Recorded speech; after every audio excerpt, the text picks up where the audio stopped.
So hey guys, how's it going? This is William here with WA Films. Welcome back to another video. Today I have 5 tips to shooting cinematic and dramatic bride and grooms getting ready.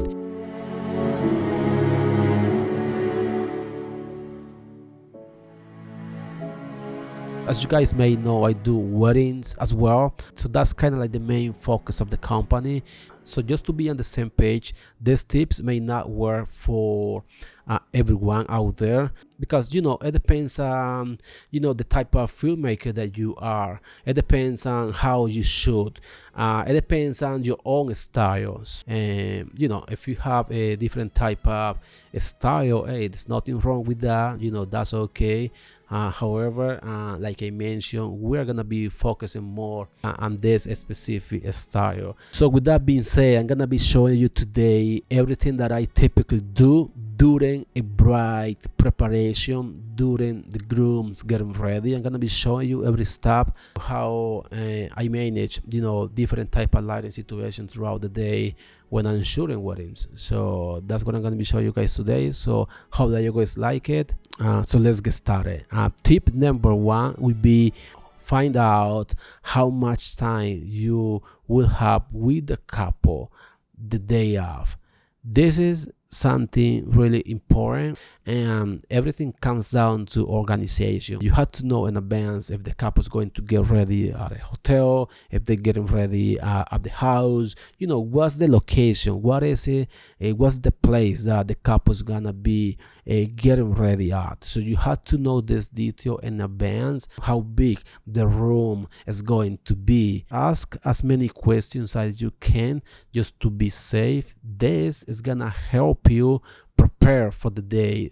So what if you don't have lighting going on in that room? So then you have to fake it somehow. Are you gonna need to bring lights? Are you gonna need to bring any additional equipment to make it work? So what is it that you need? So it is really important that you coordinate these details, because from there it's going to depend how successful the shoot is going to be. So on top of that, it is good, and that is something that I always recommend. If you are working with a different company doing photography, I would recommend you talking to the photographer beforehand as well, just to coordinate details such as what type of lighting the photographer uses. Does he needs to have ambient lights? That he needs to use a natural light? Is that a different style than you? What type of photographer is it? You have to make sure to know all those details.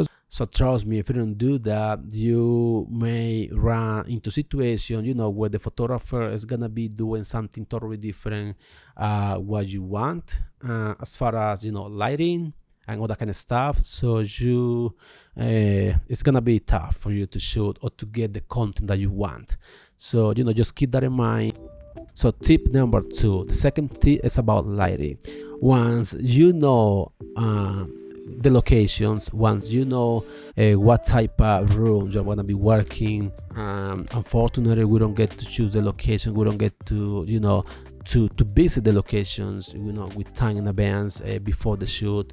It is weddings are totally different than when you're shooting like music videos or stuff like that. In those situations you really have control over anything that is going on. Now when you're shooting wedding, it's a whole different story, because you have to work with what you have. So with that being said, lighting is gonna be key. So just make sure to arrive on time, scout the location, find the best lighting that you want to work with for this look. I always recommend going with a natural light.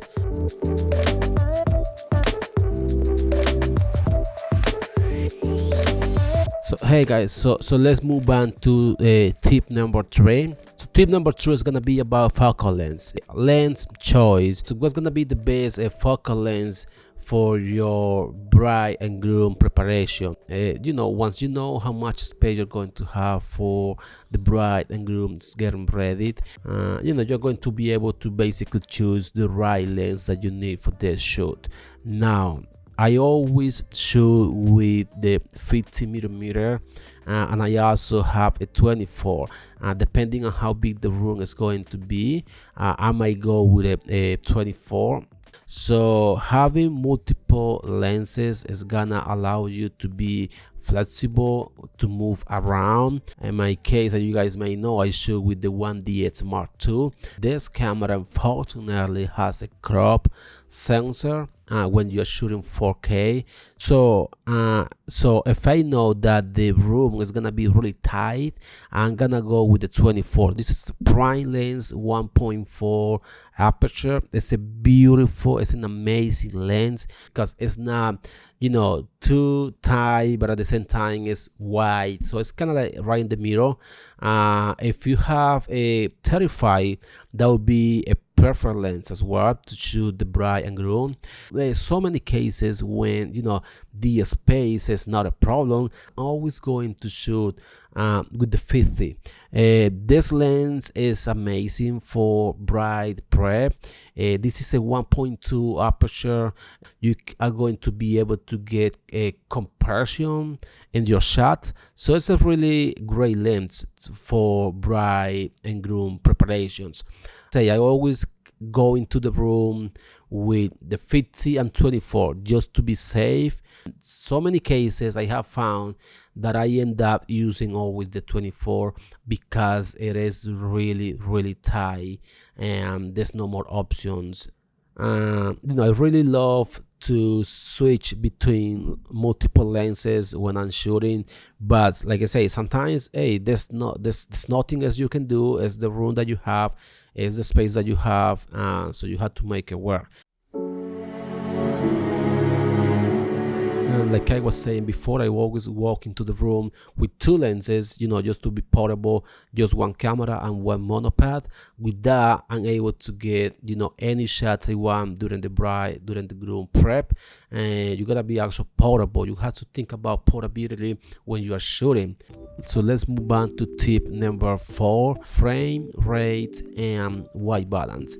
This one is very important, guys. Trust me, if you don't choose the right color temperature for your shoot, you're gonna mess up the bride getting ready. You're going to mess up, you know, the skin tone. You're gonna mess up, you know, so many things by not choosing the right color temperature for your bride. So by choosing the right color temperature, if I'm using natural light, which is what I always use for the bride and the groom getting ready, if I'm using, you know, a natural light, I'm gonna have my white balance set to 55. And, you know, from there, if I see that I need, you know, a warmer look, and then I'm gonna just go over, you know, 56, 58, even 6,000, depending on, you know, the day, the time of the day that you are shooting, depending on, you know, the actual lighting conditions. Now for this, it's really important, guys, that you shut down any other light in the room. All the tungsten lights has to be off. You know, don't shoot with that lighting because you're going to have a mislighting on your footage, and the skin tone is not gonna look good. When you're shooting a 5500 Kelvin with beautiful natural light, you know, that warm feel is gonna be noticeable in the film, and it's gonna look amazing. Now sometimes depending on the situation, depending on this, you know, the look that I'm going for, I incorporate, you know, a lamp or something like that that is in the room, and most of the cases those lamps are going to be, you know, a different color temperature. Now if you have like a big hotel window, which is typically, you know, really big, you don't want to shoot the bright light as it is. You want to control your own lighting, and for that you might want to close your window until you are able to have, you know, just a small area and a small soft light coming in from the window, and that's gonna give you control. That's gonna give you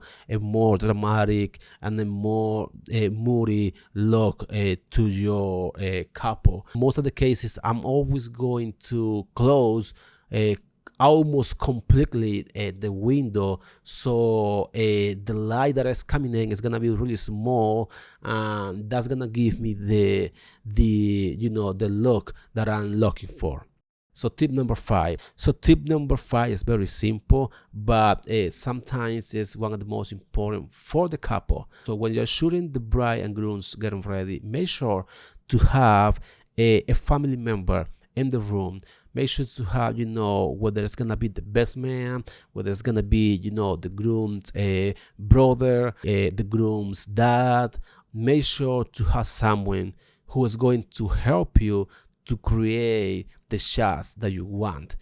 By having this additional person in the room, the shots are going to look smoother. The shots are going to look better, because it's gonna look more natural, rather than just having the grooms getting ready by himself, which is also normal, and I do it many times. But when you have someone else, this person is gonna complement to your shot, to the storytelling.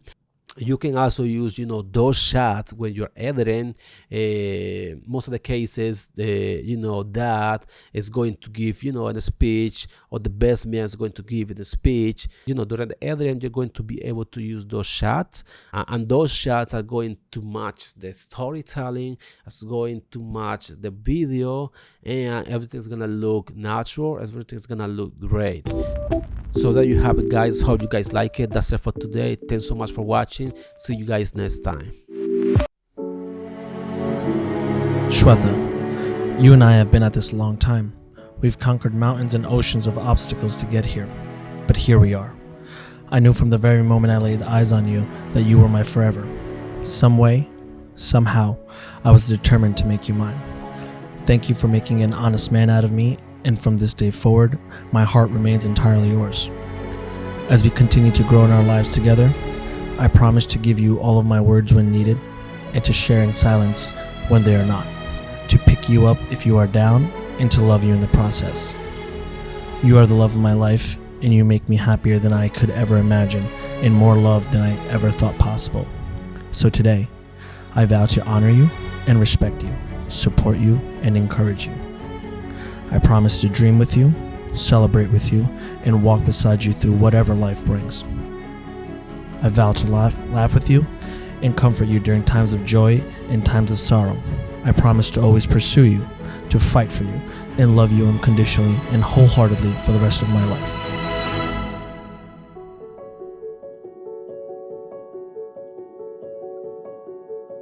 Janish, we're at the 10-year mark in our relationship, standing here at the most perfect ceremony that we could possibly have right now.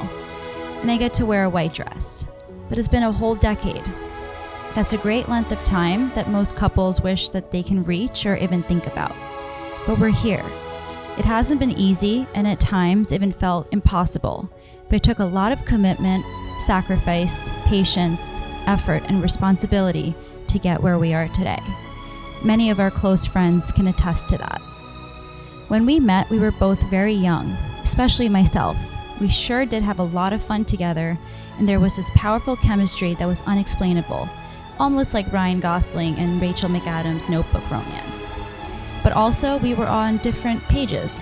We knew we wanted the same thing, but there were moments where we wanted to get there at different times. But what I've learned through these past 10 years is that both of our struggles and peaks really made us who we're meant to be and for each other. And that is a duo that is untouchable and unbreakable. And with that said, I vow to work on my compromising skills. I vow to not only hear you, but to listen to you. I vow to take care of you and spoil you. I vow to follow your lead and trust you accordingly.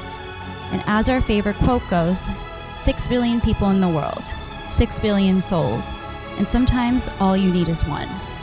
I love you, and I cannot wait to call you my husband. Having pledged your love and promise to one another in front of your family and by the power vested in me by the state of New Jersey, I now pronounce you husband and wife. You may kiss the bride.